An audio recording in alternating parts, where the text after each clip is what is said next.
How dominating was Jim Crow?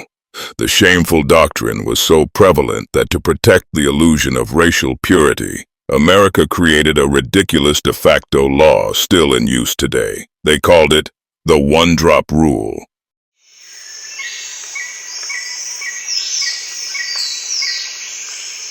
In Jim Crow America, everyday life for black people ranged from exhausting to dangerous. A black man could be punished for the simple failure of failing to tip his hat to a white man. But whiteness wasn't the simple shield many imagine. Some African Americans were so light-skinned that they could, and sometimes did, pass for white, an unavoidable result of centuries of sexual violence by white enslavers and overseers. White America knew some black people were passing as white, and they wouldn't tolerate it. Whiteness was not just a color, it was a legal status and a gate to privilege. When appearance blurred that boundary, lawmakers responded by passing new legislation. Virginia's 1924 Racial Integrity Act spelled it out. To be legally white, a person must have no trace whatsoever of any blood other than Caucasian.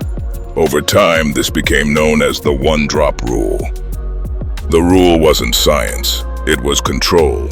A person with a black great-grandparent who might appear fully white could be denied marriage licenses, have birth certificates altered, or lose property and inheritance rights. Virginia's 1924 Racial Integrity Act did not invent the one-drop rule, but it crystallized and publicized it in a way that captured national attention.